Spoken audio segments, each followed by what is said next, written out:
ਸਤਿ ਸ਼੍ਰੀ ਅਕਾਲ ਜੀ। ਦੇਸ਼ ਪ੍ਰਦੇਸ਼ ਲਾਈਵ ਦੇਖ ਰਹੇ ਸਾਰੇ ਦਰਸ਼ਕਾਂ ਦਾ ਸਵਾਗਤ। ਅੱਜ ਦਾ ਸ਼ੋਅ ਬਹੁਤ ਖਾਸ ਹੈ ਜੀ, ਕਿਉਂਕਿ ਬਹੁਤ ਜ਼ਿਆਦਾ ਕਨਫਿਊਜ਼ਨ ਡਾਊਟ ਇਸ ਟਾਈਮ ਮਨ ਦੇ ਵਿੱਚ ਆ ਰਹੇ ਨੇ। ਕੈਨੇਡਾ ਦੇ ਜਿਹੜੇ ਕੁਝ ਸਵਾਲ ਨੇ ਉਹ ਇੰਟਰਵਿਊ ਨੂੰ ਲੈ ਕੇ ਬਹੁਤ ਜ਼ਿਆਦਾ ਨੇ। ਇੰਟਰਵਿਊ ਆ ਰਹੀ ਹੈ ਕਿ ਨਹੀਂ ਆ ਰਹੀ, ਕਾਲ ਸਹੀ ਸੀ ਜਾਂ ਫੇਕ ਸੀ, ਐਮਬੈਸੀ ਹੁਣ ਇੰਟਰਵਿਊ ਕਰੇਗੀ ਨਹੀਂ ਕਰੇਗੀ, AIP ਆਉਣਗੀਆਂ, PPR ਕਦੋਂ ਆਉਣਗੀਆਂ, ਜਾਂ ਮੌਂਟਰੀਅਲ ਦੇ ਰਿਜ਼ਲਟਸ ਆ ਰਹੇ ਹੈ ਕਿ ਨਹੀਂ, ਇਹਨਾਂ ਸੰਬੰਧੀ ਕੋਈ ਵੀ ਸਵਾਲ ਤੁਸੀਂ ਕਰਨਾ ਚਾਹੁੰਦੇ ਹੋ ਤਾਂ ਸਾਡੇ ਤੱਕ ਕਰ ਸਕਦੇ ਹੋ। ਡਾਇਰੈਕਟਲੀ ਇਹ ਸ਼ੋਅ ਦਾ ਹਿੱਸਾ ਬਣ ਸਕਦੇ ਹੋ। ਸਾਡੇ ਅੱਜ ਦੇ ਐਕਸਪਰਟ ਤੁਹਾਨੂੰ ਤੁਹਾਡੇ ਹਰ ਸਵਾਲ ਦਾ ਜਵਾਬ ਦੇਣਗੇ, ਉਹਨਾਂ ਨਾਲ ਤੁਹਾਨੂੰ ਮਿਲਾ ਦਿੰਦੇ ਹਾਂ। ਸੈਟਿੰਗ ਰਿਪੋਰਟ ਤੋਂ ਗੌਰਵ ਤਲਵਾਰ ਜੀ ਮੇਰੇ ਨਾਲ ਮੌਜੂਦ ਨੇ। ਗੌਰਵ ਜੀ ਬਹੁਤ ਬਹੁਤ ਸਵਾਗਤ। ਸਤਿ ਸ਼੍ਰੀ ਅਕਾਲ ਜੀ। ਸੋ ਗੌਰਵ ਜੀ ਸ਼ੁਰੂਆਤ ਕਰ ਲਈਏ ਜੀ। ਮੇਰੇ ਖਿਆਲ ਤੁਹਾਡੇ ਤੱਕ ਵੀ ਅਸੀਂ ਆਫ ਦੀ ਰਿਕਾਰਡ ਵੀ ਗੱਲ ਕਰ ਰਹੇ ਸੀ, ਬਹੁਤ ਜ਼ਿਆਦਾ ਸਵਾਲ ਨੇ ਸਰ। ਇੰਟਰਵਿਊ ਆਉਣੀ ਸ਼ੁਰੂ ਹੋ ਗਈ ਹੁਣ। ਕੁਝ ਕਹਿੰਦੇ ਜੀ ਇਹ ਫੇਕ ਹੈ, ਕੁਝ ਕਹਿੰਦੇ ਨਹੀਂ ਠੀਕ ਵੀ ਹੋ ਸਕਦੀ ਹੈ, ਰਾਈਟ ਹੈ, ਹਾਈ ਕਮਿਸ਼ਨ ਕੋਲੋਂ ਇੰਟਰਵਿਊ ਕਰ ਸਕਦਾ ਹੈ। ਬਿਲਕੁਲ। ਤੁਸੀਂ ਆਪਣੇ ਐਕਸਪੀਰੀਅੰਸ ਦੇ ਹਿਸਾਬ ਨਾਲ ਇਹ ਸਾਰਾ ਸਿਨੈਰੀਓ ਕਿਵੇਂ ਦੇਖਦੇ ਹੋ? ਦੇਖੋ, ਐਕਚੁਅਲੀ ਕੀ ਹੈ ਕਿ ਅਸੀਂ ਦੋਨੋਂ ਕੰਮ ਕਰਦੇ ਹਾਂ, PR ਦਾ ਵੀ ਅਪਲਾਈ ਕਰਦੇ ਹਾਂ ਐਂਡ ਸਟੂਡੈਂਟ ਦਾ ਵੀ। ਤਾਂ PR ਦੀ ਕਾਲਸ ਤਾਂ ਹੁਣ ਰੈਗੂਲਰ ਆਉਂਦੀਆਂ ਰਹਿੰਦੀਆਂ, ਅਲੱਗ-ਅਲੱਗ ਜਿੱਥੇ ਦੀ ਉਹਦੀ ਵੈਰੀਫਿਕੇਸ਼ਨਸ ਹੁੰਦੀ ਹੈ ਉਹ ਕਰਦੇ ਆ, ਉਹ ਇੰਟਰਵਿਊ ਆਉਂਦੀ ਹੁੰਦੀ ਹੈ। ਤਾਂ ਆਟੋਮੈਟਿਕਲੀ ਇਸ ਗੱਲ ਤੋਂ ਬਿਲਕੁਲ ਡਿਨਾਈ ਨਹੀਂ ਕੀਤਾ ਜਾ ਸਕਦਾ ਕਿ ਰੈਂਡਮਲੀ ਇੰਟਰਵਿਊ ਲਿੱਤੀ ਜਾ ਰਹੀਆਂ ਹੋਣ ਜਾਂ ਇੰਟਰਵਿਊ ਹਾਏ। ਪਰ ਹਾਲੇ ਜੇ ਅਗਰ ਕਿਸੇ ਪ੍ਰੋਸੈਸ ਦਾ ਚੇਂਜ ਹੁੰਦਾ ਹੈ ਤਾਂ ਬੜੇ ਸਾਰੇ ਲੋਕਾਂ ਨੂੰ ਆ ਜਾਂਦੀ ਹੈ ਕਿ ਇਸ ਨੂੰ ਆ ਗਈ, ਇਹਨੂੰ ਵੀ ਆ ਗਈ ਹੈ, ਸਾਡੇ ਕਿਸੇ ਬੱਚੇ ਨੂੰ ਆ ਗਈ, ਤਾਂ ਉਹ ਨਹੀਂ ਆਈ ਇੰਡਸਟਰੀ 'ਚ ਕੋਈ 5 10 20 ਜਿਹੜੇ ਆ ਕਾਲਸ ਤਾਂ ਕਹਿਣ ਲੱਗ ਜਾਂਦੇ ਹੈ। ਬਹੁਤ ਸਾਰੇ ਬੱਚੇ ਸਾਡੇ ਥਰੂ ਅਪਲਾਈਡ ਹੈ, PPR ਰਿਕਵਾਇਰਡ ਹੈ, AIP ਆਇਆ ਹੈ, ਤਾਂ ਕਿਸੇ ਨੂੰ ਵੀ ਨਹੀਂ ਆਈ ਹਾਲੇ। ਤਾਂ ਹਾਲੇ ਇਸ ਦੇ ਉੱਤੇ ਬਹੁਤ ਜ਼ਿਆਦਾ ਧਿਆਨ ਕੇਂਦਰਿਤ ਕਰਨ ਦੀ ਜ਼ਰੂਰਤ ਨਹੀਂ। ਅਗਰ ਇਹ ਆਏਗੀ ਤਾਂ ਬਹੁਤ ਸਾਰੇ ਬੱਚਿਆਂ ਨੂੰ ਆਏਗੀ ਔਰ ਇੱਕੋ ਦਮ ਪ੍ਰੋਪਰ ਤਰੀਕੇ ਨਾਲ ਆਏਗੀ। ਇਹ ਨਹੀਂ ਕਿ ਕਿਸੇ ਇੱਕ ਨੂੰ ਆਏਗੀ ਉਸ ਤੋਂ ਬਾਅਦ ਆਏਗੀ ਨਹੀਂ। ਸੋ ਇਹਦੇ 'ਚ ਗੌਰਵ ਜੀ ਇੱਕ ਚੀਜ਼ ਧਿਆਨ ਦੇਣ ਯੋਗ ਹੈ ਵੀ ਜਿਹੜੇ ਇਨਫੋਰਮੇਸ਼ਨ ਹੈ, ਹੁਣ ਕਈ ਵਾਰੀ ਕਿਹਾ ਜਾ ਰਿਹਾ, ਟਵਿੱਟਰ 'ਚ ਵੀ ਟਵੀਟ ਵੀ ਹੋ ਰਹੇ ਆ ਅਲੱਗ-ਅਲੱਗ ਮਾਧਿਅਮ ਨਾਲ ਵੀ ਆਪਣੀ ਪਰਸਨਲ ਇਨਫੋਰਮੇਸ਼ਨ ਸ਼ੇਅਰ ਨਾ ਕਰੋ। ਹਾਂ ਬਿਲਕੁਲ, ਉਹ ਤਾਂ ਕਰਨੀ ਨਹੀਂ ਚਾਹੀਦੀ, ਕਿਉਂਕਿ ਹਾਈ ਕਮਿਸ਼ਨ ਕਦੇ ਵੀ ਤੁਹਾਡੇ ਤੋਂ ਕੋਈ ਐਸੀ ਇਨਫੋਰਮੇਸ਼ਨ ਨਹੀਂ ਮੰਗੇਗੀ ਜਿਹਦਾ, ਜਿਵੇਂ ਕੋਈ ਲੌਗਇਨ ID ਜਾਂ ਤੁਹਾਡਾ ਕਿਸੇ ਵੀ ਤਰ੍ਹਾਂ ਦਾ GIC ਦਾ ਕੋਈ ਪਾਸਵਰਡ, ਇਸ ਤਰ੍ਹਾਂ ਦੀ ਕੋਈ ਇਨਫੋਰਮੇਸ਼ਨ ਨਹੀਂ ਮੰਗੇਗੀ। ਕੋਈ ਬੈਂਕ ਦੀ ਲੌਗਇਨ ID ਕੁਝ ਵੀ ਨਹੀਂ ਮੰਗੇਗੀ, ਕਿਉਂਕਿ ਉਹਦੇ ਕੋਲ ਸਾਰਾ ਐਕਸੈਸ ਆਟੋਮੈਟਿਕ ਹੈ। ਤੁਸੀਂ ਕਿੰਨੇ ਪੈਸੇ ਪਏ ਜਾਂ ਨਹੀਂ ਪਏ, ਉਹਦੇ ਕੋਲ ਆਪਣਾ ਤਰੀਕਾ ਹੈ ਚੈੱਕ ਕਰਨ ਦਾ। ਤੁਹਾਡੀ ਪਰਸਨਲ ਡਿਟੇਲ ਹਾਈ ਕਮਿਸ਼ਨ ਨੂੰ ਜਾਂ ਕਿਸੇ ਅਥਾਰਟੀ ਨੂੰ ਚੈੱਕ ਕਰਨ ਲਈ ਜ਼ਰੂਰਤ ਨਹੀਂ ਹੈ। ਉਹ ਆਟੋਮੈਟਿਕ ਬੈਂਕ 'ਤੇ ਜਾਂ ਉਹਨਾਂ ਕੋਲ ਦੇ ਹੈਵ ਦੇਅਰ ਸੋਫਟਵੇਅਰ ਜਿਹਦੇ ਵਿੱਚ ਸਾਰੀ ਚੀਜ਼ ਜੋ ਹੈ ਉਹ ਪਹਿਲਾਂ ਹੀ ਉਹਨਾਂ ਕੋਲ ਕਨਫਰਮਡ ਹੈ, ਤਾਂ ਉਹਨਾਂ ਨੂੰ ਕਿਸੇ ਵੀ ਤਰ੍ਹਾਂ ਦਾ ਕੋਈ ਬੰਦੇ ਦੀ ਜ਼ਰੂਰਤ ਨਹੀਂ ਹੈ। ਤੁਸੀਂ ਉਹ ਇੰਟਰਵਿਊ ਸੁਣੀ ਸਾਰੀ ਜੋ ਪੁੱਛਿਆ ਗਿਆ, ਜਾਂ ਕਿਵੇਂ ਦੇਖਦੇ ਹੋ ਉਸ ਚੀਜ਼ ਨੂੰ? ਮਤਲਬ ਅਸੀਂ ਇਹ ਨਹੀਂ ਕਹਿੰਦੇ ਵੀ ਬੱਚੇ ਤੋਂ ਡਰਨ ਨਾ ਜਾਂ ਡਰ ਜਾਣਾ, ਐਕਚੁਅਲ ਜੋ ਸਵਾਲ ਸੀਗੇ ਕਿਵੇਂ ਦੇ ਸੀ, ਕੀ ਉਹਦਾ ਤੁਹਾਡਾ ਐਕਸਪੀਰੀਅੰਸ ਕਹਿੰਦਾ? ਦੇਖੋ, ਉਹਦੇ ਵਿੱਚ ਕੀ ਹੈ ਕਿ ਕਈ ਵਾਰੀ ਕੁਛ ਲੋਕ ਜਾਣ ਕੇ ਕੋਈ ਨਾ ਕੋਈ ਤੁਸੀਂ ਇਹ ਕਹਿ ਸਕਦੇ ਹੋ ਕਿ ਸ਼ਰਾਰਤ ਛੱਡ ਦਿੰਦੇ ਹੈ। ਹੋ ਸਕਦਾ ਹੈ ਕਿ ਜਾਣ ਕੇ ਟੈਪ ਹੋਏ। ਤਾਂ ਬਾਕੀ ਗੱਲ ਇਹ ਹੈ ਕਿ ਮੇਰਾ ਕਾਲਜ ਕੋਰਸ ਆਪਣੇ ਇੰਟਰਵਿਊ, ਬੇਸਿਕਲੀ ਇੰਟਰਵਿਊ ਨੂੰ ਸਮਝਣਾ ਇਨਰ ਵਿਊ। ਤੁਹਾਡਾ ਆਪਣਾ ਵਿਊ ਹੈ, ਤੁਸੀਂ ਕੌਣ ਹੋ, ਕੀ ਕਰ ਰਹੇ ਹੋ, ਕਿਹੜੀ ਪੜ੍ਹਾਈ ਕਰਨ ਚੱਲੇ ਹੋ, ਕੀ ਫਿਊਚਰ ਪ੍ਰੋਸਪੈਕਟਸ ਹੈ, ਉਹ ਸਾਰੀ ਚੀਜ਼ਾਂ ਜੋ ਹੈ ਉਹ ਉਹਦੇ ਵਿੱਚ ਆਉਣਗੀਆਂ। ਤਾਂ ਉਹਦੇ ਲਈ ਕੋਈ ਬਹੁਤ ਲੰਬਾ ਚੌੜਾ ਤੁਸੀਂ ਇਹ ਕਹਿ ਸਕਦੇ ਹੋ ਕਿ ਪਰੇਸ਼ਾਨ ਹੋਣ ਦੀ ਜ਼ਰੂਰਤ ਨਹੀਂ। ਅਗਰ ਪੁੱਛਣਗੇ ਵੀ ਤਾਂ 2-4 ਚੀਜ਼ਾਂ ਹੀ ਹੁੰਦੀਆਂ ਆਪਣੇ ਬਾਰੇ, ਮੈਂ ਇਹ ਪੜ੍ਹਿਆ, ਇਹ ਪੜ੍ਹਨ ਜਾ ਰਿਹਾ, ਉਸ ਤੋਂ ਬਾਅਦ ਮੇਰੇ ਬੈਂਕ ਫੰਡਸ ਇਹ ਹੈ, GIC ਹੈ, ਕਿਉਂਕਿ ਕੈਨੇਡਾ ਵਿੱਚ ਤਾਂ GIC ਹੈ। ਤਾਂ ਬੇਸਿਕਲੀ ਬਹੁਤ ਚੀਜ਼ਾਂ 'ਤੇ ਕੋਈ ਪ੍ਰੋਬਲਮ। ਅੱਛਾ, ਜਿਹੜੇ ਉਹ ਜਨਰਲ ਸਵਾਲ ਸੀ ਮੈਂ ਉਹਦੇ 'ਤੇ ਆਉਣਾ, ਜਿਹੜੇ ਪੁੱਛੇ ਗਏ ਇੰਟਰਵਿਊ ਦੇ ਵਿੱਚ, ਤੁਹਾਡਾ ਕਾਲਜ ਕਿਹੜਾ ਹੈ, ਉਹ ਕਾਲਜ ਕਿਵੇਂ ਚੂਜ਼ ਕੀਤਾ, ਰਿਸਰਚ ਕੀ ਕੀਤੀ, ਕੋਰਸ ਕਿਹੜਾ ਹੈ, ਇਹ ਸਾਰੀ ਇਨਫੋਰਮੇਸ਼ਨ। ਬਿਲਕੁਲ। ਇੱਥੇ ਬੱਚੇ ਨੂੰ ਇੰਨੀ ਕੁ ਇਨਫੋਰਮੇਸ਼ਨ ਪਤਾ ਹੋਣੀ ਚਾਹੀਦੀ ਹੈ ਕਿ ਨਹੀਂ ਪਤਾ ਹੋਣੀ ਚਾਹੀਦੀ? ਦੇਖੋ, ਜੋ ਵੀ ਬੱਚਾ ਕੈਨੇਡਾ ਅਪਲਾਈ ਕਰਦਾ, ਬੇਸਿਕਲੀ ਜੋ ਸਾਡਾ, ਮੈਂ ਤਾਂ ਆਪ ਦੀ ਗੱਲ ਕਰੂੰਗਾ, ਜੋ ਆਪਣਾ ਪੈਟਰਨ ਹੈ ਉਹਦੇ ਅਕੋਰਡਿੰਗ ਬੱਚੇ ਨੂੰ ਹਰ ਇਨਫੋਰਮੇਸ਼ਨ ਹੁੰਦੀ ਹੈ ਕਿ ਮੇਰਾ ਕਿਹੜਾ ਆਫਰ ਹੈ, ਕਿੰਨੇ ਟਾਈਮ ਦਾ ਕੋਰਸ ਹੈ, ਕੀ ਫੀਸ ਭਰੀ ਹੈ, ਕੀ ਮੈਨੂੰ ਸਕਾਲਰਸ਼ਿਪ ਮਿਲੀ ਹੈ, ਕੀ ਅੱਗੇ ਮੇਰੀ SOP ਕੀ ਹੈ। SOP ਬੱਚੇ ਦੀ ਹੈਲਪ ਨਾਲ ਬੱਚੇ ਨੂੰ ਥੋੜ੍ਹਾ ਜਿਹਾ ਗਾਈਡ ਕਰਕੇ ਲਿਖੀ ਜਾਂਦੀ ਹੈ। ਕਿਤੇ ਮੇਰੇ ਫੰਡਸ ਹੈ, ਤਾਂ ਉਹਦੀ ਕੋਈ ਬਹੁਤ ਵੱਡੀ ਦਿੱਕਤ ਨਹੀਂ ਹੈ। ਐਨੀ ਟਾਈਮ ਅੱਧੀ ਰਾਤੀ ਉਠਾ ਕੇ ਵੀ ਪੁੱਛ ਲੈਣ ਤਾਂ ਬੱਚੇ ਨੂੰ ਇਹ ਗੱਲਾਂ ਪਤਾ ਹੁੰਦੀਆਂ। ਕਿਸੇ ਗੱਲ ਦਾ ਓਲਾ ਨਹੀਂ ਹੁੰਦਾ ਕਿਉਂਕਿ ਬੇਸਿਕਲੀ ਟਾਈਪ ਸਾਰੀ ਜਗ੍ਹਾ ਹੈ। ਤਾਂ ਇਹ ਤਾਂ ਹੈ ਨਹੀਂ ਕਿ ਕਿਸੇ ਹੋਰ ਤੋਂ ਕੋਈ ਫਾਈਲ ਮੂਵਮੈਂਟ ਕੀਤੀ ਹੈ ਤਾਂ ਜੋ ਗੱਲਾਂ ਲੁਕਾਉਣੀਆਂ ਤਾਂ ਗੱਲ ਕਲੀਅਰ ਹੈ। ਪ੍ਰੋਬਲਮ ਉੱਥੇ ਆਏਗੀ ਜਿੱਥੇ ਫਾਈਲ ਡਾਇਰੈਕਟ ਰਿਪਰੈਜ਼ੈਂਟੇਸ਼ਨ ਨਹੀਂ ਹੈ, ਤੁਸੀਂ ਫਾਈਲ ਬਣਵਾਈ ਵੀ ਕਿੱਥੋਂ ਹੋਰ ਆ, ਤੁਹਾਨੂੰ ਪਤਾ ਹੀ ਨਹੀਂ ਕੀ ਭਰਿਆ, ਤਾਂ ਉੱਥੇ ਪ੍ਰੋਬਲਮ ਆਏਗੀ ਇਸ ਚੀਜ਼ ਦੀ। ਜਦੋਂ ਆਪਾਂ ਪੈਕੇਜ ਸਿਸਟਮ ਦੀ ਗੱਲ ਕਰਦੇ ਹਾਂ, ਕਾਲਸ ਆਪਾਂ ਬਾਅਦ 'ਚ ਲੈਂਦੇ ਹਾਂ, ਪੈਕੇਜ ਸਿਸਟਮ ਦੇ ਵਿੱਚ ਕਈ ਬੱਚੇ ਪੁੱਛਦੇ ਨਹੀਂ ਜਾਂ ਉਹਨਾਂ ਨੂੰ ਦੱਸਿਆ ਨਹੀਂ ਜਾਂਦਾ ਕਾਲਜ ਬਾਰੇ, ਕੋਰਸ ਬਾਰੇ, ਉਸ ਸਥਿਤੀ 'ਚ ਕੀ ਹੋ ਸਕਦਾ? ਦੇਖੋ ਪ੍ਰੋਬਲਮ ਇਹ ਹੈ ਨਾ ਕਿ ਤੁਸੀਂ ਚਾਹੇ ਪੈਕੇਜ ਲਓ ਚਾਹੇ ਤੁਸੀਂ ਸਟੈਪ ਬਾਏ ਸਟੈਪ ਦਿਓ, ਗੱਲ ਮਹੀਨਾ ਡੇਢ ਮਹੀਨੇ ਦਾ ਇੰਤਰਾਲ ਹੁੰਦਾ, ਪੈਸੇ ਤਾਂ ਤੁਸੀਂ ਭਰਨੇ ਹੀ ਹੁੰਦੇ ਆ, ਤਾਂ ਉਹਦੇ ਵਿੱਚ ਗੱਲ ਇਹ ਨਹੀਂ ਹੈ ਕਿ ਤੁਹਾਡੇ ਕੋਲ ਇਨਫੋਰਮੇਸ਼ਨ ਹੋਣੀ ਚਾਹੀਦੀ ਕਿ ਕਿਹੜਾ ਕੋਰਸ ਹੈ, ਕਿਸ ਕੋਰਸ 'ਤੇ ਚੱਲ ਰਹੇ ਹੋ, ਕਿੰਨੀ ਫੀਸ ਹੈ, ਕਿੰਨੀ ਪੇਡ ਹੈ, ਉਹ ਸਾਰੀ ਇਨਫੋਰਮੇਸ਼ਨ ਤੁਹਾਡੇ ਕੋਲ ਹੋਣੀ ਚਾਹੀਦੀ ਹੈ। ਹੁਣ ਅਸੀਂ ਦੋਨੋਂ ਕਰਦੇ ਹਾਂ, ਅਸੀਂ ਪੈਕੇਜ ਵੀ ਕਰਦੇ ਹਾਂ, ਅਸੀਂ ਨੋਨ ਪੈਕੇਜ ਵੀ ਕਰਦੇ ਹਾਂ, ਤਾਂ ਬੱਚੇ ਕੋਲ ਇਨਫੋਰਮੇਸ਼ਨ ਹੁੰਦੀ ਹੈ ਕਿ ਮੇਰਾ ਇਹ LO ਆਇਆ ਹੈ ਜਾਂ ਮੇਰੀ COE ਆਈ ਹੈ ਜਾਂ ਮੇਰਾ ਕੈਸ਼ ਆਇਆ ਹੈ, ਮੈਂ ਇੰਨੀ ਫੀਸ ਪੇ ਕਰ ਚੁੱਕਿਆ, ਇਹ ਮੇਰੇ ਫੰਡਸ ਹੈ, ਤਾਂ ਉਹ ਇਨਫੋਰਮੇਸ਼ਨ ਨਹੀਂ ਹੋਏਗੀ ਤਾਂ ਫਿਰ ਪ੍ਰੋਬਲਮ ਆਟੋਮੈਟਿਕ ਰਹਿਣੀ ਹੈ। ਉੱਥੇ ਜਾ ਕੇ ਏਅਰਪੋਰਟ 'ਤੇ ਵੀ ਪ੍ਰੋਬਲਮ ਆ ਸਕਦੀ ਹੈ। ਬਹੁਤ ਸਾਰੇ ਬੱਚੇ ਜੋ ਡਿਪੋਰਟ ਹੋਏ ਉਹਦੇ 'ਚ ਏਅਰਪੋਰਟ ਦੀ ਇਹੀ ਪ੍ਰੋਬਲਮ ਸੀ ਕਿ ਬੱਚਿਆਂ ਨੂੰ ਐਕਚੁਅਲੀ ਪਤਾ ਹੀ ਨਹੀਂ ਸੀ ਕਿ ਅੱਛਾ, ਇਹ ਸਵਾਲ ਏਅਰਪੋਰਟ 'ਤੇ ਵੀ ਹੁੰਦਾ ਹੀ ਹੈ ਨਾਰਮਲੀ, ਔਰ ਹੋਣੇ ਹੈ। ਹੁਣ ਜਦੋਂ ਕੈਨੇਡਾ ਤੋਂ ਤੁਸੀਂ ਚੱਲਣਾ ਸ਼ੁਰੂ ਕਰ ਦੇਣਾ ਤਾਂ ਇਹ ਸਵਾਲ ਹੋਣੇ ਹੀ ਹੋਣੇ ਹੈ। ਬੇਸਿਕਲੀ ਇਹਦੇ 'ਚ ਆਪਣੇ ਬੱਚਿਆਂ ਦੀ ਅਵੇਅਰਨੈਸ ਵੀ ਜ਼ਰੂਰੀ ਹੈ, ਕਿਉਂਕਿ ਜੇ ਬੱਚੇ ਅਵੇਅਰ ਨਹੀਂ ਹੋਣਗੇ ਤਾਂ ਇਹੋ ਜਿਹੇ ਸਵਾਲਾਂ ਦੇ ਜਵਾਬ ਨਹੀਂ ਦੇ ਪਾਉਣਗੇ, ਤਾਂ ਉਹ ਇੱਕ ਰਿਜੈਕਸ਼ਨ ਦਾ ਜਾਂ ਡਿਪੋਟੇਸ਼ਨ ਦਾ ਕਾਰਨ ਬਣ ਸਕਦੇ ਨੇ। ਬਿਲਕੁਲ। ਸੋ ਅੱਜ ਦਾ ਸ਼ੋਅ ਅਸੀਂ ਜਿਹੜਾ ਕਰ ਰਹੇ ਹਾਂ ਤੁਹਾਡੇ ਲਈ ਹੈ ਜੀ, ਤੁਸੀਂ ਵੀ ਆਪਣੇ ਡਾਇਰੈਕਟਲੀ ਸਵਾਲ ਕਰਕੇ ਆਪਣੇ ਪ੍ਰੋਪਰਲੀ ਜਾਣਕਾਰੀ ਲੈ ਸਕਦੇ ਹੋ। ਜ਼ਿਆਦਾ ਜਾਣਕਾਰੀ ਲਈ ਤੁਸੀਂ ਇਹਨਾਂ ਦੇ ਨੰਬਰਾਂ 'ਤੇ ਕਾਲ ਕਰਕੇ ਅਪਾਇੰਟਮੈਂਟ ਲੈ ਕੇ ਆਫਿਸ ਵੀ ਵਿਜ਼ਿਟ ਕਰ ਸਕਦੇ ਹੋ। ਅੱਜ ਦਾ ਮੁੱਦਾ ਜਿਹੜਾ ਚੱਲ ਰਿਹਾ ਉਹ ਹੈ ਜੀ, ਕੈਨੇਡਾ ਇੰਟਰਵਿਊ ਲੈ ਰਿਹਾ ਜਾਂ ਨਹੀਂ ਲੈ ਰਿਹਾ। ਹਾਲੇ ਤੱਕ ਕਿਤੇ ਵੀ ਇਹ ਪ੍ਰਮਾਣ ਨਹੀਂ ਮਿਲਿਆ ਵੀ ਬਹੁਤ ਜ਼ਿਆਦਾ ਇੰਟਰਵਿਊਜ਼ ਆ ਗਈਆਂ। ਹੁਣ ਇੱਕ ਇੰਟਰਵਿਊ ਹੈ, ਜ਼ਿਆਦਾ ਉਹੀ ਘੁੰਮ ਰਹੀ ਹੈ, ਬਟ ਅਸੀਂ ਇਹਨੂੰ ਫੇਕ ਵੀ ਨਹੀਂ ਕਹਿੰਦੇ, ਬਟ ਇਹਨੂੰ ਅਸਲੀ ਵੀ ਨਹੀਂ ਕਹਿੰਦੇ ਜਦ ਤੱਕ ਇਹਦਾ ਪ੍ਰੋਪਰ ਨਹੀਂ ਹੁੰਦਾ। ਹਾਂ, ਟਵੀਟ ਜ਼ਰੂਰ ਹੋਏ ਹੈ ਕੁਝ ਅਥਾਰਟੀਜ਼ ਵੱਲੋਂ ਵੀ, ਆਪਣੀ ਪਰਸਨਲ ਇਨਫੋਰਮੇਸ਼ਨ ਸ਼ੇਅਰ ਨਾ ਕਰੋ।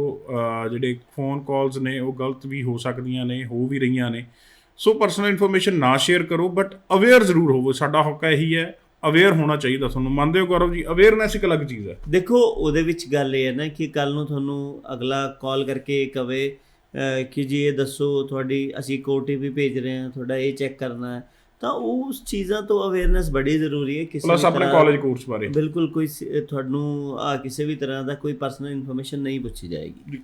ਕਾਲ ਹੈ ਜੀ। ਹੈਲੋ ਸਤਿ ਸ਼੍ਰੀ ਅਕਾਲ ਜੀ। ਸਤਿ ਸ਼੍ਰੀ ਅਕਾਲ ਜੀ। ਹੈਲੋ, ਮੇਰੇ ਖਿਆਲ ਰੇਂਜ ਦੀ ਕਿਤੇ ਪ੍ਰੋਬਲਮ ਹੈ। ਤੁਸੀਂ ਕਾਈਂਡਲੀ ਰੇਂਜ ਵਿੱਚ ਰਹਿ ਕੇ ਜ਼ਰੂਰ ਕਾਲ ਕਰਿਆ ਕਰੋ ਜਦੋਂ ਵੀ ਸਾਨੂੰ ਤੁਸੀਂ ਆਪਣਾ ਸਵਾਲ ਪੁੱਛਣਾ ਚਾਹੁੰਦੇ ਹੋ। ਨੰਬਰ ਤੁਹਾਡੇ TV ਸਕਰੀਨ 'ਤੇ ਚੱਲ ਰਿਹਾ, ਅਸੀਂ ਤੁਹਾਡੇ ਸਾਰੇ ਸਵਾਲਾਂ ਦੇ ਜਵਾਬ ਲਾਈਵ ਦਿੰਦੇ ਹਾਂ, ਬਟ ਇੱਕੋ ਚੀਜ਼ ਦੀ ਡਿਮਾਂਡ ਕਰਦੇ, ਇੱਕ ਤਾਂ TV ਤੋਂ ਦੂਰ ਹੋ ਕੇ ਪੁੱਛੋ, ਇੱਕ ਆਪਣੇ ਰੇਂਜ 'ਚ ਰਹਿ ਕੇ ਕਾਲ ਕੀਤੀ ਜਾਵੇ। ਹੈਲੋ ਸਤਿ ਸ਼੍ਰੀ ਅਕਾਲ ਜੀ। ਜੀ ਭਾਜੀ, ਕੀ ਪੁੱਛਣਾ ਚਾਹੁੰਦੇ ਹੋ ਜੀ? ਜੀ ਮੈਂ ਜਤਿੰਦਰ ਬੋਲ ਰਿਹਾ ਜੀ, ਮੋਹਾਲੀ ਤੋਂ।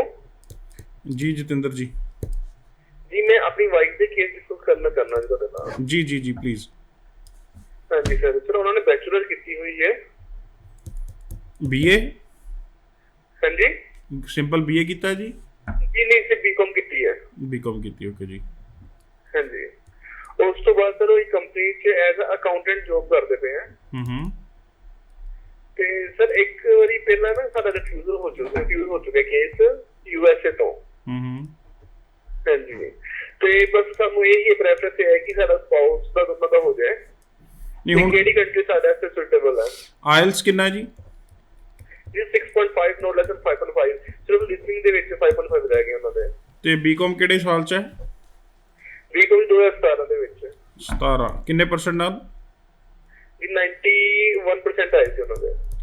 ਕੀ ਕਹਿਣਾ ਕਰੋ ਜੀ? ਦੇਖੋ ਗੱਲ ਇਹ ਹੈ ਕਿ ਡੈਫੀਨੇਟਲੀ ਆਸਟ੍ਰੇਲੀਆ ਐਂਡ UK ਦੋ ਆਪਸ਼ਨ ਨੇ ਜਿਹਦੇ ਵਿੱਚ ਤੁਸੀਂ ਸਪਾਊਸ ਨਾਲ ਟਰੈਵਲ ਕਰ ਸਕਦਾ, ਕਿਉਂਕਿ ਦੇਖੋ ਬਹੁਤ ਵਧੀਆ ਨੰਬਰ ਹੈ, ਬੈਂਡਸ ਵੀ ਅੱਛੇ ਹੈ, ਤਾਂ ਕਿਉਂ US ਨੇ ਰਿਫਿਊਜ਼ ਕੀਤਾ ਇਹ ਜ਼ਰੂਰ ਦੇਖਣਾ ਪਏਗਾ। ਬਟ ਕੋਈ ਪ੍ਰੋਬਲਮ ਨਹੀਂ ਹੈ, US ਦੀ ਰਿਫਿਊਜ਼ਲ ਦਾ ਅਸਰ ਕੈਨੇਡਾ 'ਤੇ ਹੁੰਦਾ, ਕੈਨੇਡਾ ਦਾ US 'ਤੇ ਹੁੰਦਾ। ਤਾਂ ਤੁਸੀਂ ਸਪਾਊਸ ਅਗਰ ਇਕੱਠੇ ਜਾਣਾ ਚਾਹੁੰਦੇ ਹੋ ਕੈਨੇਡਾ ਵੀ ਜਾ ਸਕਦੇ ਹੋ, ਪਰ ਸਪਾਊਸ ਇਕੱਠਾ ਨਹੀਂ ਜਾਏਗਾ। ਸਪਾਊਸ ਅਗਰ ਇਕੱਠੇ ਜਾਣਾ ਚਾਹੁੰਦੇ ਹੋ ਤਾਂ ਆਸਟ੍ਰੇਲੀਆ ਐਂਡ UK ਜੋ ਹੈ ਉਹ ਬੈਸਟ ਆਪਸ਼ਨ ਹੈ ਤੁਹਾਡੇ। ਜਿਵੇਂ USA ਰਿਫਿਊਜ਼ ਨੇ, USA ਨੂੰ ਲੈ ਕੇ ਵੀ ਐਡ ਸ਼ੁਰੂ ਹੋ ਗਈਆਂ ਨੇ, USA ਦੁਆਰਾ ਸ਼ੁਰੂ ਹੋ ਗਿਆ ਜੀ ਮਾਰਕੀਟ ਦੇ ਵਿੱਚ ਐਡ ਨਜ਼ਰ ਆਉਣਾ। ਕੀ ਦੇਖਦੇ ਹੋ ਉਹਦੇ impact? ਦੇਖੋ US ਅਸੀਂ ਬਹੁਤ ਟਾਈਮ ਤੋਂ ਪ੍ਰਮੋਟ ਕਰ ਰਹੇ ਹਾਂ, ਰੈਗੂਲਰ ਕਰਦੇ ਰਹਿੰਦੇ ਹਾਂ, ਤਾਂ ਸਾਡੇ ਹੀ ਤਿਆਰ ਕੀਤੇ ਹੋਏ ਬੱਚੇ ਹੈ ਜੋ ਅੱਜ ਉੱਥੋਂ ਵੀਜ਼ਾ ਲੈ ਕੇ ਆ ਰਹੇ, ਔਰ ਜਿਸ ਦੇ ਵਿੱਚ ਇਹ ਹੈ ਕਿ ਸਕਸੈਸ ਰੇਟ ਬਹੁਤ ਅੱਛਾ ਹੈ।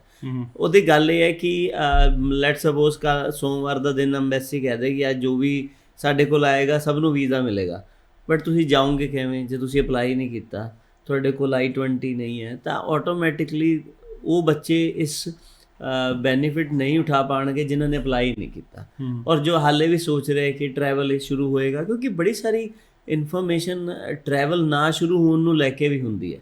ਤਾਂ ਬੱਚਿਆਂ ਨੂੰ ਘਬਰਾਉਣਾ ਨਹੀਂ, ਬੱਚੇ ਘਬਰਾਉਂਦੇ ਹੈ ਕਿ ਪਹਿਲੇ ਜੋ ਇਨਫੋਰਮੇਸ਼ਨ ਸੀ ਕਿ ਤੁਸੀਂ ਜਨਵਰੀ ਵਿੱਚ ਚਲੇ ਜਾਓਗੇ, ਫਿਰ ਮਈ ਤੇ ਪਹੁੰਚ ਗਏ, ਤਾਂ ਕੀ ਮੇਰੀ ਪੜ੍ਹਾਈ ਇੱਥੇ ਤਾਂ ਨਹੀਂ ਖਤਮ ਹੋ ਜਾਏਗੀ, ਇਹ ਬੜੀ ਬੱਚੇ ਨੂੰ ਡਾਊਟ ਆ।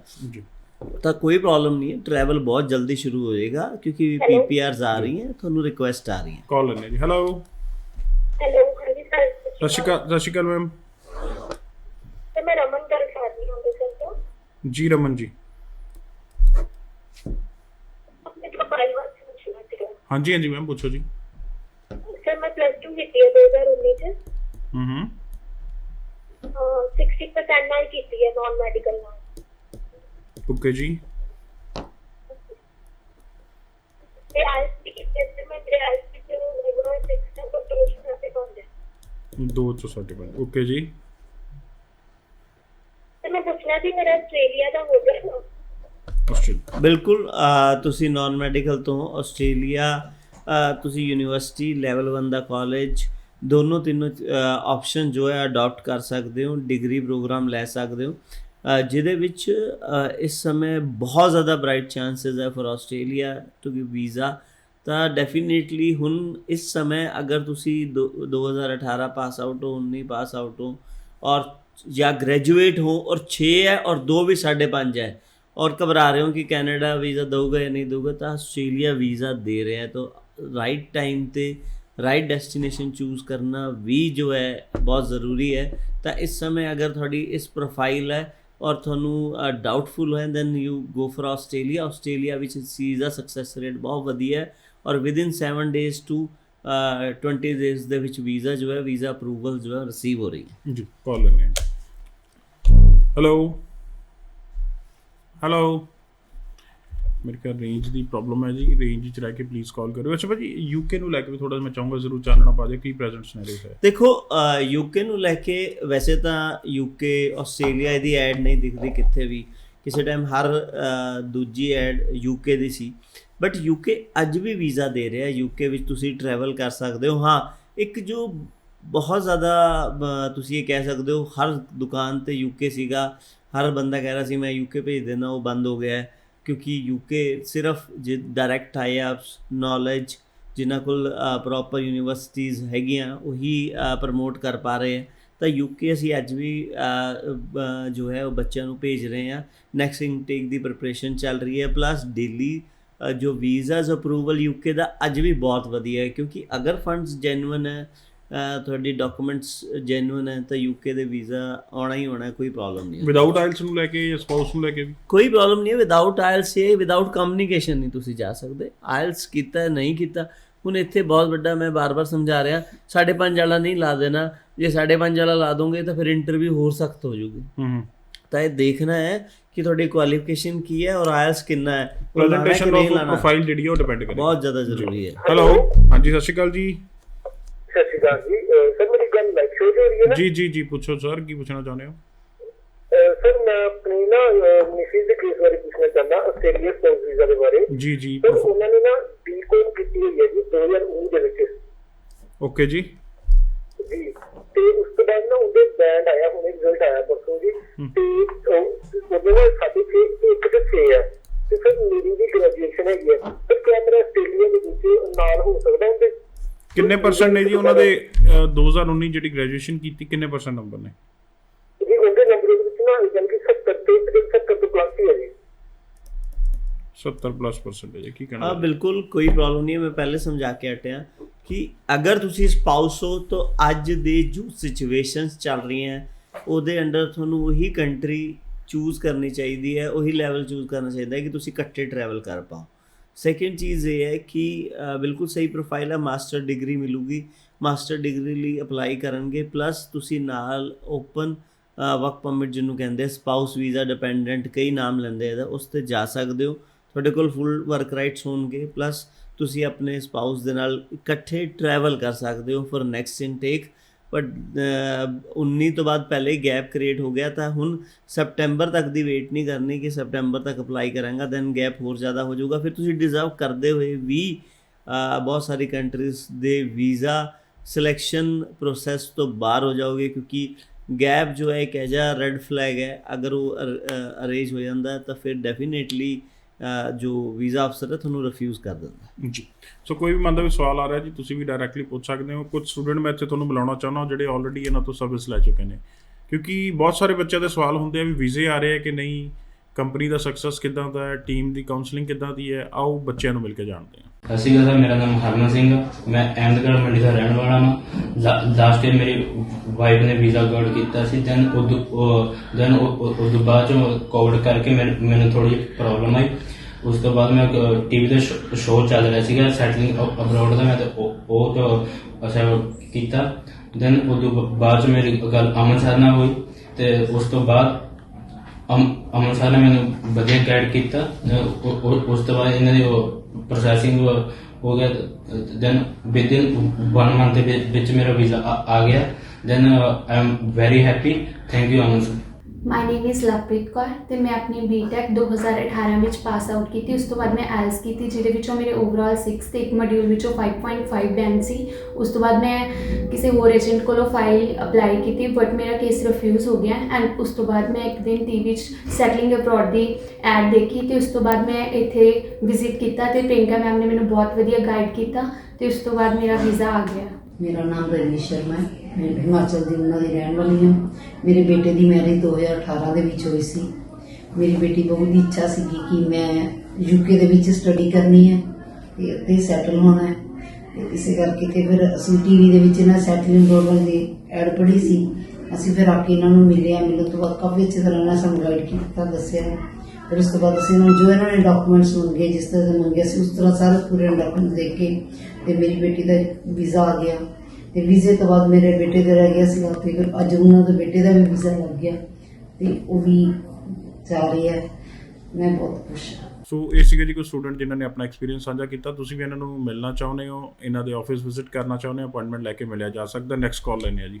Hello sir. ਸਤਿ ਸ਼੍ਰੀ ਅਕਾਲ ਜੀ ਸਰ, ਇੱਕ ਮੇਰੀ ਗੱਲ ਸ਼ੋਅ ਸਕਦੇ ਹੋ? ਹਾਂਜੀ ਹਾਂਜੀ, ਸ਼ੋਅ 'ਚ ਹੋ ਰਹੀ ਸਰ, ਪੁੱਛੋ ਸਰ। ਸਰ ਸੌਰਵ ਗੱਲ ਕਰ ਰਿਹਾ ਜੀ ਬਟਾਲੇ ਤੋਂ। ਜੀ ਸਰ। ਸਰ ਮੇਰੇ ਨਾ +2 ਕੀਤੀ ਸੀ ਮੈਂ 2020 ਚ। ਅੱਛਾ ਜੀ। ਤੇ ਆਈਸ ਮੇਰੇ ਸਕੋਰ ਹੈਗੇ 6 ਇੰਚ। ਤੇ ਸਰ ਯੂਕੇ ਦੇ ਲਈ ਮੈਂ ਅਪਲਾਈ ਕਰਨਾ ਸੀ, ਬਟ ਸਰ ਮੈਂ ਪੈਸੇ ਜਿਹੜੇ ਹੈਗੇ ਨੇ ਆਫਟਰ ਵੀਜ਼ਾ ਦੇਣਾ ਚਾਹੁੰਦਾ, ਹੋ ਸਕਦਾ ਮੇਰਾ? ਬਿਲਕੁਲ। ਜੀ ਭਾਜੀ, ਉਹਨਾਂ ਪਹਿਲੇ ਹੀ ਦੱਸਤਾ ਜੀ ਪੈਕੇਜ ਕਰਨਾ। ਮੈਂ ਦੱਸਦਾ ਪੈਕੇਜ ਜੋ ਹੈ 2 ਬੰਦਿਆਂ ਲਈ ਬਿਲਕੁਲ ਠੀਕ ਹੈ। ਅਗਰ ਤੁਸੀਂ ਰਿਫਿਊਜ਼ ਹੋ, ਡੈਫੀਨੇਟਲੀ ਘਰ ਦੇ ਡਰ ਰਹੇ ਨਹੀਂ ਇਨਵੈਸਟ ਕਰਨਾ ਚਾਹੁੰਦੇ, ਤਾਂ ਪੈਕੇਜ ਲੈ ਸਕਦੇ ਹੋ। ਦੂਜਾ, ਤੁਸੀਂ ਕੋਈ ਚੀਜ਼ ਸੇਲ ਕਰਕੇ ਪੈਸੇ ਪੇ ਕਰਨੇ, ਦੈਨ ਪੈਕੇਜ ਤੁਹਾਡੇ ਲਈ ਬਹੁਤ ਵਧੀਆ ਚੀਜ਼ ਹੈ, ਕਿਉਂਕਿ once you get a visa ਫਿਰ ਕੋਈ ਪ੍ਰੋਬਲਮ ਨਹੀਂ ਹੈ। ਫਿਰ ਕੋਈ ਬਾਤ ਨਹੀਂ, ਮਾੜੇ ਮੋਟੇ ਜ਼ਿਆਦਾ ਵੀ ਲੱਗ ਜਾਂਦੇ ਤਾਂ ਲਾ ਦੇਣੇ ਚਾਹੀਦੇ ਆ। ਤਾਂ ਪੈਕੇਜ ਵੀ ਅਕੋਰਡਿੰਗ ਟੂ ਯਰ ਸਰਕਮਸਟੈਂਸਸ ਤੁਹਾਨੂੰ ਅਡਾਪਟ ਕਰਨਾ ਚਾਹੀਦਾ। ਬਹੁਤ ਵਧੀਆ ਪ੍ਰੋਫਾਈਲ ਹੈ, ਤਾਂ ਯੂਕੇ ਵਿੱਚ ਤਾਂ ਤੁਹਾਨੂੰ ਸੋਚਣਾ ਨਹੀਂ ਚਾਹੀਦਾ। ਤੁਸੀਂ 2000 ਇਹ ਤਾਂ ਕੈਨੇਡਾ ਲਈ ਵੀ ਠੀਕ ਲੱਗਦੀ ਹੈ। ਹਾਂ, ਕੈਨੇਡਾ ਲਈ ਵਧੀਆ, ਪਰ ਤੁਸੀਂ ਅਗਰ ਸਪੈਸ਼ਲੀ ਯੂਕੇ ਲਈ ਤੁਸੀਂ ਵੇਟ ਕਿਉਂ ਕੀਤਾ? ਤੁਸੀਂ ਪਹਿਲੇ ਹੀ ਅਗਰ ਪੁੱਛਦੇ ਤਾਂ ਅੱਜ ਤੁਸੀਂ ਯੂਕੇ ਬੈਠੇ ਹੋਣਾ ਸੀ। ਤਾਂ ਯੂਕੇ ਨੈਕਸਟ ਇਨਟੇਕ ਲਈ ਤੁਸੀਂ ਅਪਲਾਈ ਕਰੋ, ਡੈਫੀਨੇਟਲੀ ਯੂਕੇ ਜੋ ਵੀਜ਼ਾ ਹੈ ਤੁਹਾਨੂੰ ਮਿਲਣਾ। ਹੁਣ ਆਸਟ੍ਰੇਲੀਆ ਨੂੰ ਲੈ ਕੇ ਵੀ ਥੋੜਾ ਦੱਸ ਦਿਓ ਜੀ, ਕੁਝ ਓਪਨ ਫਲਾਈਟਸ ਨੂੰ ਲੈ ਕੇ ਜਾਂ ਸਰਕਮਸਟੈਂਸਸ ਜਾਂ ਸਿਨੈਰੀਓ ਕਹਿ ਲਈਏ ਪ੍ਰੈਜ਼ੈਂਟਲੀ ਕੀ ਚੱਲ ਰਿਹਾ ਹੈ। ਦੇਖੋ, ਆਸਟ੍ਰੇਲੀਆ ਜੋ ਹੈ ਬਹੁਤ ਜਲਦ ਟਰੈਵਲ ਪਲਾਨ ਖੁੱਲਣਗੇ, ਇੱਕੋ ਦਮ ਹੀ ਖੁੱਲਣਗੇ, ਕਿਉਂਕਿ ਜਿਸ ਤਰ੍ਹਾਂ ਇਹ ਨਾ ਜੀ ਕੰਟਰੀ ਸਾਰੀ ਇੰਗਲਿਸ਼ ਕੰਟਰੀਜ਼ ਹੈ, ਸਭ ਇੰਟਰਲਿੰਕ ਆ। ਕੈਨੇਡਾ ਨੇ ਜਿਸ ਤਰ੍ਹਾਂ ਟਰੈਵਲ ਪਾਲਿਸੀਜ਼ ਚੇਂਜ ਕੀਤੀ, ਤਾਂ ਉਹ ਇਸੇ ਲਈ ਕੀਤੀ, ਕੁਆਰੰਟਾਈਨ 3 ਦਿਨ ਰਹਿਣਾ ਹੈ, ਕੀ ਕਰਨਾ, ਤਾਂ ਕਿ ਤੁਹਾਡੀ ਟਰੈਵਲ ਪਲਾਨ ਇਸ਼ੂ ਹੋ ਜਾਏਗਾ। ਉਸ ਤੋਂ ਬਾਅਦ ਉਹ ਹਰ ਤਰੀਕੇ ਦਾ ਇੰਸ਼ੋਰੈਂਸ ਬੱਚੇ ਨੂੰ ਦੇ ਰਹੇ ਨੇ ਕਿ ਅਗਰ ਬੱਚਾ ਇਹ ਸੋਚ ਰਿਹਾ, ਉਹਨਾਂ ਦਾ ਕਹਿਣ ਦਾ ਮਕਸਦ ਇਹ ਹੈ ਕਿ ਬੱਚੇ ਦਾ ਪੜ੍ਹਾਈ ਦਾ ਟਾਈਮ ਨਾ ਖਰਾਬ ਹੋਵੇ। ਉਹਨਾਂ ਨੇ ਇਹ ਵੀ ਕਿਹਾ ਕਿ ਜੇ ਤੁਹਾਡਾ 1 ਸਾਲ ਦਾ ਕੋਰਸ ਆਫਟਰ ਗ੍ਰੈਜੂਏਸ਼ਨ ਖਤਮ ਹੋ ਗਿਆ, ਵਰਕ ਪਰਮਿਟ ਅਪਲਾਈ ਕਰ ਦਿਓ, ਤੁਸੀਂ ਐਲੀਜੀਬਲ ਹੋ। ਤਾਂ ਐਸਾ ਨਹੀਂ ਹੈ ਕਿ ਹਰ ਹਾਈ ਕਮਿਸ਼ਨ ਹਰ ਚੀਜ਼ ਬੱਚੇ ਦੇ ਕਰੀਅਰ ਨੂੰ ਲੈ ਕੇ ਟਾਈਮ ਨੂੰ ਲੈ ਕੇ ਬਹੁਤ ਕਮਿਟਡ ਹੈ, ਪਾਬੰਦਿਤ ਹੈ। ਤਾਂ ਅਸੀਂ ਉਹਨਾਂ ਨੂੰ ਇਹ ਐਕਸਕਿਊਜ਼ ਨਹੀਂ ਦੇ ਸਕਦੇ ਕਿ ਟਰੈਵਲ ਓਪਨ ਨਹੀਂ ਸੀ, ਮੈਂ ਅਪਲਾਈ ਨਹੀਂ ਕੀਤਾ। ਤਾਂ ਉਹਨਾਂ ਲਈ ਇਸ ਚੀਜ਼ ਦੀ ਰੈਸਟ੍ਰਿਕਸ਼ਨਸ ਨਹੀਂ ਹੈ। ਤਾਂ ਤੁਸੀਂ ਅਪਲਾਈ ਕਰੋ ਔਰ ਬਹੁਤ ਜਲਦ, ਬਹੁਤ ਹੀ मैं डेफिनेटली कह रहे हैं इनपुट्स के थ्रू कि बहुत जल्दी ट्रैवल जो है वो बैक टू नॉर्मल आने वाला जी। सो गौरव जी का कहना जी अप्लाई कर लेना चाहिए जे प्रोफाइल थोड़ी ठीक है तो कोई भी मन का सवाल रह गया होवे हुण डायरैक्टली इन्हां तक राबता कायम किया जा सकदा। शो का समा नहीं अलाउ कर रहा बट गौरव जी शो चाहने लई धन्नवाद। सत श्री अकाल जी। धन्नवाद सारे दर्शकों का। उम्मीद करते हैं अज दे शो दे विच जिहड़ी इन्फॉर्मेशन तुहाडे तक दित्ती है बेनीफिशियल हुई होएगी। अज इस उम्मीद नाल दिओ इजाजत शो खत्म करन दी। सत श्री अकाल।